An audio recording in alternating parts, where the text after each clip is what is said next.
An atheist professor goes to Paris and dies. On his way to hell, something happens. Stay tuned.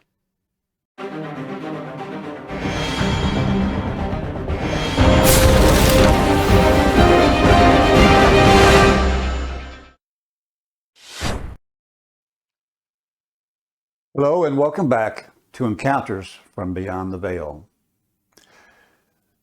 Paris, France, a beautiful and historic city, but one city that would change a man's life forever. This is where college professor Howard Storm would come head on with death.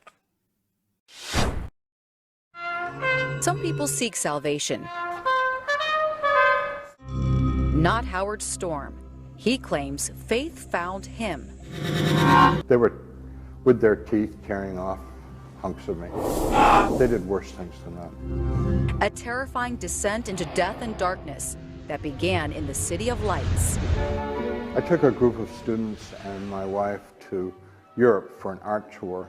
Spring 1985, Howard was a 38-year-old college art professor, department head, and devout atheist. I'm ashamed of this, but I really thought that religious people were simple-minded or just completely living in a fantasy world. He didn't care about life's purpose, only pleasure. Then you die and it's over. Paris was to be the piece de resistance, until a nagging stomach ache suddenly intensified.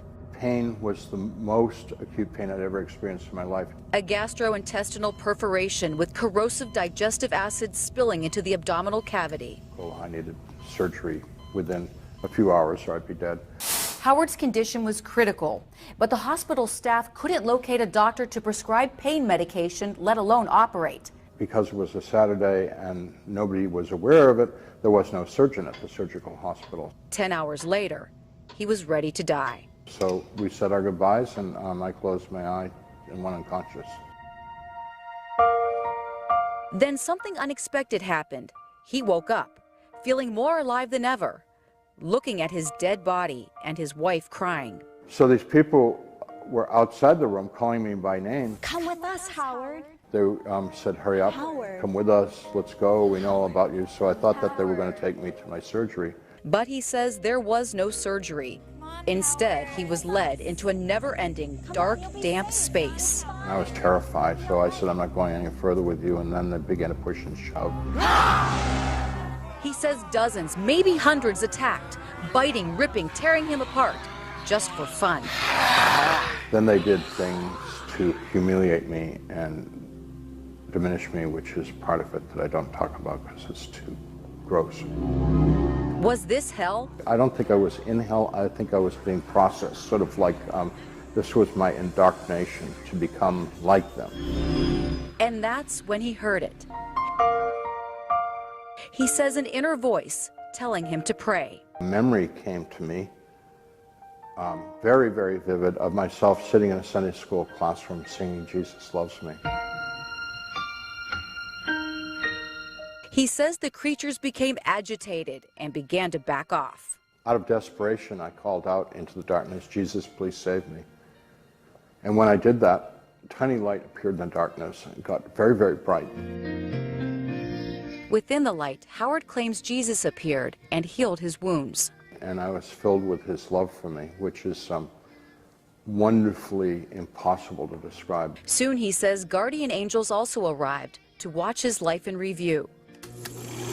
He says earthly achievements meant nothing here, while every human interaction was consequential. Episode by episode, where I had either loved or failed to love. However, he felt them all rejoice the night he had comforted his sister after a fight with their dad. And I put my arm around her and held her really tight while she cried. And I held her all night long till she fell asleep. My angels and Jesus really approved of that simple act of kindness. Determined to change, he asked, what is the best religion? He said, the best religion is the one that brings you closest to God. And the most important message? He said, love the person that you're with. And I said, okay, I'll do that. Now what do you want me to do? And he said, no, that's it. Love the person that you're with. family, friends, strangers, and enemies alike without judgment. And that's exactly what Howard says he did upon his return, even when his wife divorced him and colleagues didn't believe his story. People really hated me because of my new values. All my old friends dropped me. Some members of my family couldn't stand my new values and my new faith. Undeterred, Howard quit his job, worked at a soup kitchen, then graduated from the seminary. A religious conversion that also greatly influenced his artwork. This is the first painting I did after my experience. Illustrations of the hellish and heavenly journey are hung throughout his northern Kentucky home, which he shares with his new wife, Marcia, a woman who's never doubted him. Why would he give up a full tenured professorship and his retirement? Logically, it doesn't make sense. And yet, it's so powerful that that's what he was called to do, and that's what he did.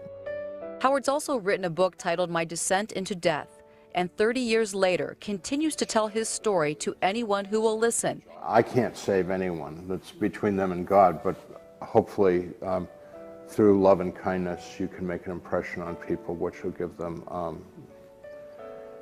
an opportunity to rethink what their beliefs are about.